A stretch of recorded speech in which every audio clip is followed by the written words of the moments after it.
जय हिंद प्यारे साथियों, स्वागत है आपका अपने परिवार सुनामी क्लास में।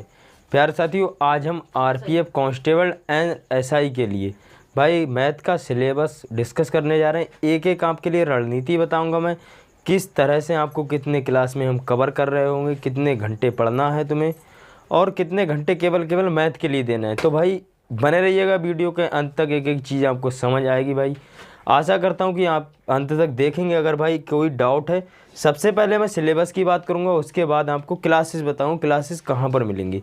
तो चलते हैं भाई सिलेबस की ओर।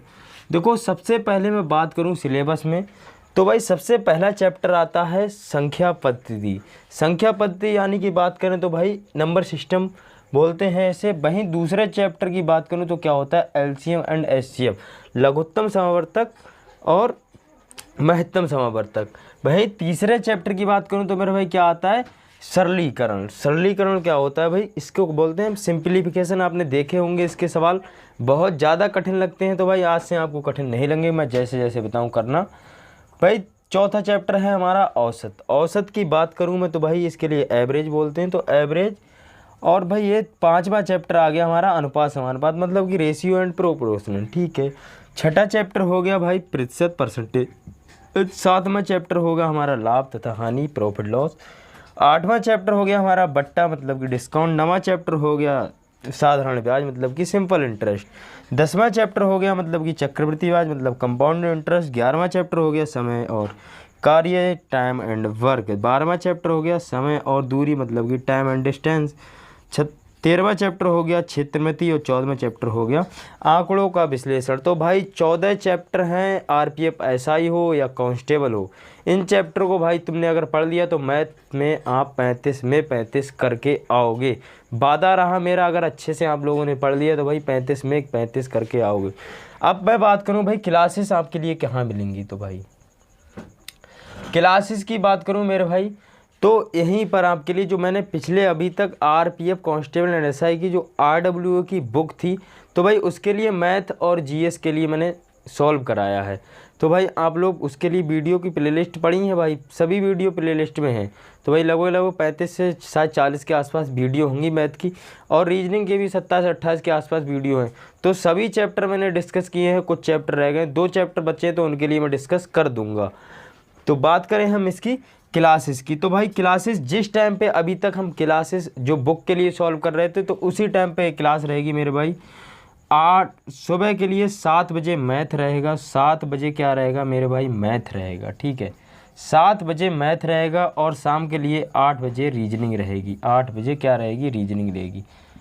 रीजनिंग रहेगी। तो भाई ये चैप्टर आपके लिए मैं एक एक चैप्टर यहाँ पर आपके लिए देखने को मिलेंगे 7 बजे वाले लेक्चर में। रीजनिंग की बात मैं रीजनिंग वाले लेक्चर में करूँगा जब आपके लिए सिलेबस बताऊँगा। तो भाई अभी आप मैथ के लिए देखिए। जीके जीएस की बात करूँ भाई, जीके जीएस की भी टेंशन ख़त्म कर दी है। इसके लिए हमारा पॉलिटी और हिस्ट्री का भाई मेरे फाउंडेशन बैच चल रहा है। फाउंडेशन बैच चल रहा है। तो भाई फाउंडेशन बैच में हमारा कितने 12 PM से चल रहा है। 12 PM से चल रहा है, मतलब कि 12 o'clock से चल रहा है। तो भाई इसकी मैं बात करूं तो भाई इसमें हम पॉलिटी की बात करूं भाई, रोज़ाना हम एक टॉपिक कर रहे हैं। और वहीं हिस्ट्री की बात करूं तो रोज़ाना एक टॉपिक कर रहे हैं। टॉपिक जैसे कि मान लो हिस्ट्री में अभी हमारा क्या चल रहा है भाई, सिंधु घाटी सभ्यता चल रहा है। पॉलिटी में अभी तक हमने क्या पढ़े थे, कुछ विषय थे उसके लिए पढ़ा था हमने। जो सूचियाँ थी हमारी उसके लिए पढ़ लिया था।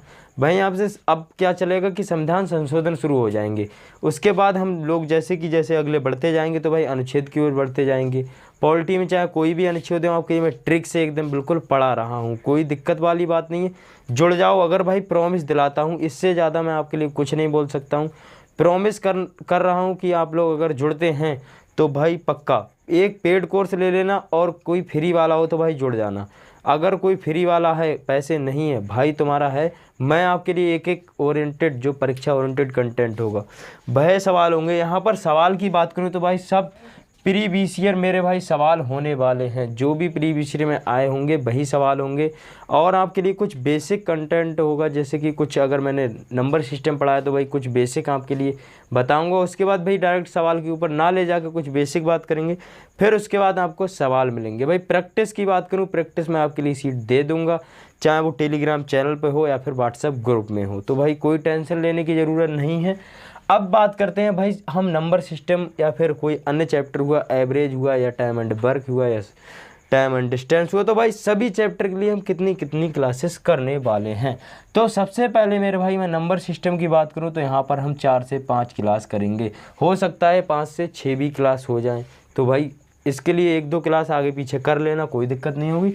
एलसीएम एचसीएफ की बात करूँ तो भाई 2 से 3 क्लास होंगी, और सरलीकरण की बात करूं भाई मेरे 1 से 2 क्लास होने वाली है। औसत की बात करूं तो 3 से 4 क्लास होने वाली हैं।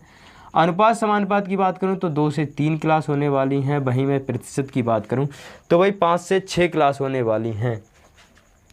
लाभ और हानि की बात करूं भाई मेरे तो क्लास इसकी 3 से 4 होंगी। बट्टा की बात करूं तो 1 से 2 क्लास होगी। हालांकि बट्टा की बात करूं तो भाई ये लाभ और हानि का ही पार्ट होता है, बट इस चैप्टर के लिए हम अलग से पढ़ेंगे भाई, सवाल यहाँ से देखने को मिलते हैं।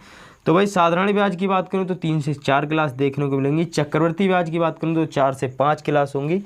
और समय और कार्य की बात करूं तो यहाँ पर 2 से 3 क्लास देखने को मिलती है। हो सकता है कि क्लास आपकी 5 तक चली जाएं। तो वहीं अगर मैं बात करूं अगले समय और दूरी की, समय और दूरी में 3 से 4 क्लास होंगी। क्षेत्रमति मतलब कि मेंसुरेशन बात करूं तो भाई 4 से 5 क्लास होंगी। अब भाई आंकड़ों का विश्लेषण ये आपके लिए समझ नहीं आता होगा, तो ये आपके लिए मैं समझा दूँ कि इसमें आपके लिए जैसे कि कोई पाई चार्ट बना रहता है, उसमें दिया रहता है कि बी कोई व्यक्ति है वो 50 दिनों तक काम करता है, सी कोई व्यक्ति है 60 दिनों तक काम करता है, और डी कोई व्यक्ति है 58 दिन तक या 50 दिन तक काम करता है। तो उनकी औसत पूछ लेता है कि औसत ये कितने दिनों में काम करेंगे। ये मत समझ लेना कि ये भैया टाइम एंड वर्क का हिस्सा बताना, भाई वो नहीं है, पाई चार्ट की बात कर रहा हूँ। यहाँ पर मैं बात करूँ, यहाँ पर भी कोई आपके लिए ग्राफ दिया रहेगा, तो भाई उसमें आपके लिए क्या रहेगा कि कोई भोजन वगैरह में जैसे कि कोई व्यक्ति खर्च कर रहा होगा, वहाँ पर आपसे पूछ लिया जाएगा। तो ये चैप्टर है भाई जो बात करेंगे हम विश्लेषण के, तो भाई ये वही चैप्टर आंकड़ों का विश्लेषण। तो भाई समझ गए होंगे, कोई दिक्कत नहीं है। क्लास आपने देख लिया होगा समय। अब मैं बताऊं कि क्लास कब से शुरू होंगी, तो भाई मेरे मंडे से शुरू होंगी। इसी मंडे से शुरू होंगी तो क्लास आपकी डेली बेस पे रहेंगी, या मंडे से ना शुरू करके तो भाई रुको 1 मिनट, मैं पूरा झमेला ही ख़त्म कर दे रहा हूँ। रीजनिंग का भी बचा है, रीजनिंग का भी सिलेबस बताना है। जीके जीएस के तो मैंने ऑलरेडी शुरू कर ही दिया है। एक एक स्ट्रेटजी की वीडियो भी आ जाएगी जल्द ही। तो भाई इसके लिए हम आज की बात करूं तो भाई मेरे आज तारीख तो आज हमारी वैसे 21 है, बट 22 तारीख को आप लोग देखेंगे तो हमारी 22 तारीख को वीडियो अपलोड हो रही होगी। तो भाई मेरे 22 के बाद हम 25 तारीख मतलब कि 25 अप्रैल से, ठीक है भाई, अप्रैल से शुरू कर रहे हैं इस बैच के लिए, ठीक है, अप्रैल से शुरू कर रहे हैं 25 अप्रैल से। तो आप लोग जुड़ जाना, ट्रस्ट करना भाई, पेड कोर्स से आप खरे उतरने वाले हो, चाहे वो कोई भी हो, आरपीएफ एसआई हो चाहे फिर कांस्टेबल हो। अच्छे खासे मैं नॉलेज के साथ आपके लिए पढ़ा रहा हूँगा। अगर मैं देखो कोई ऐसे धोखा चलावे वाली बात लगती तो भाई ट्रस्ट करके 25 तारीख के बाद क्लासेस आप देख सकते हैं, ठीक है। तो अगर आप बुक के लिए सॉल्व करना चाहते हो तो बुक प्ले लिस्ट में है, रीजनिंग के लिए पढ़ना चाहते हो वो भी प्ले लिस्ट में, जीके जीएस की तो मैंने आपके लिए बता दी कितने टाइम से क्लास हो रही है। तो भाई जुड़ जाइएगा, मिलते हैं अगले क्लास के साथ हम 25 तारीख को। तो भाई जय हिंद, जय भारत, जय माँ सरस्वती।